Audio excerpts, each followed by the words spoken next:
आपने इंजीनियरिंग की डिग्री तो कर ली, पर क्या आपको पता है इंडस्ट्री में 10 साल पुराना एक नॉर्मल सा वर्कर आपकी इंजीनियरिंग डिग्री की धज्जियां उड़ा सकता है। कॉलेज आपको डिजाइन तो सिखाता है, लेकिन क्वालिटी के बारे में कोई नहीं बताता। आज हम उस सीक्रेट के बारे में बात करेंगे जिसके बारे में क्लास में आपको कभी नहीं बताया गया।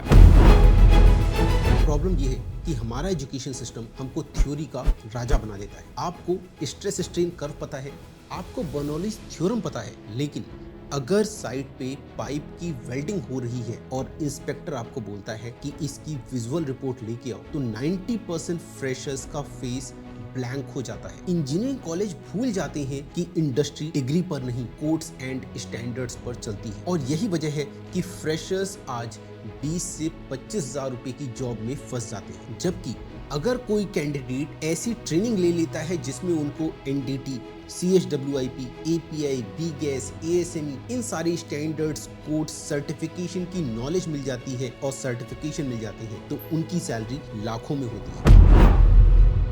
चलिए देखते हैं वो 3 चीजें क्या है जो कॉलेज मिस कर देता है। कॉलेज में हम टेक्स्ट बुक पढ़ते हैं, लेकिन इंडस्ट्री के अंदर ASME सेक्शन 9, सेक्शन 5 या फिर EPI 510, EPI 570 ये सारी चीजें चलती हैं। अगर आपको कोड पढ़ना नहीं आता तो आप इंजीनियरिंग नहीं, सिर्फ पेपर वर्क कर रहे हैं। दोस्तों, QA/QC सिर्फ चेकिंग नहीं है, ये प्रूविंग है। ITP क्या होता है, MTR कैसे वेरीफाई करते हैं, ये चीजें ही आपको एक नॉर्मल इंजीनियर से एक प्रोफेशनल इंजीनियर बनाती है। कॉलेज में हमने सिर्फ टेंशन टेस्ट देखा है, लेकिन इंडस्ट्री के अंदर ultrasonic testing and radiographic testing ही हमारी आईज होती है। यानी कि अगर कोई डिफेक्ट पकड़ना है या फिर मटेरियल के बारे में समझना है कि उसके अंदर कोई क्रैक, कोई डिसकंटिन्यूटी तो नहीं, तो हमें उसके लिए अल्ट्रासोनिक टेस्टिंग या रेडियोग्राफी टेस्टिंग जैसी टेक्निक्स का सहारा लेना पड़ता है। बिना NDT को समझे आप QA/QC फील्ड में ब्लाइंड हैं।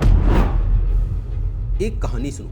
2 दोस्त थे, अमित और सुमित। अमित टॉपर था, इसका CGPA 9 था। इसने एक बड़ी MNC ज्वाइन की एज अ क्वालिटी ट्रेनी। पहले दिन साइट पे उसको एक फ्लॉ दिखा। ये एक वेल्डिंग फ्लॉ था। देखते साथ ही बोला कि ये एक डिफेक्ट है। पास में खड़े वर्कर्स हंसने लगे, क्योंकि अमित को ये नहीं पता था कि एक्सेप्टेंस क्राइटेरिया क्या होता है। वहीं पे सुमित एक स्मार्ट लर्नर था। उसने कॉलेज के साथ साथ ही NDT, QA/QC की सर्टिफिकेशन किया, प्लस इंटरनेशनल कोड्स की नॉलेज भी गेन की। जब क्लाइंट ने पूछा कि इस वेल्ड को रिजेक्ट क्यों किया, सुमित ने टेक्स्ट बुक का रेफरेंस नहीं लिया, सुमित ने लिया ASME कोड का रेफरेंस, एंड क्लाइंट यहीं पे खुश हो गया। एज अ रिजल्ट अमित आज भी क्वालिटी असिस्टेंट है और वहीं पे काम कर रहा है। बड़ी MNC तो है, देखने में तो फैंसी है, लेकिन वहीं का वहीं सैलरी लो। और बात करते हैं सुमित की।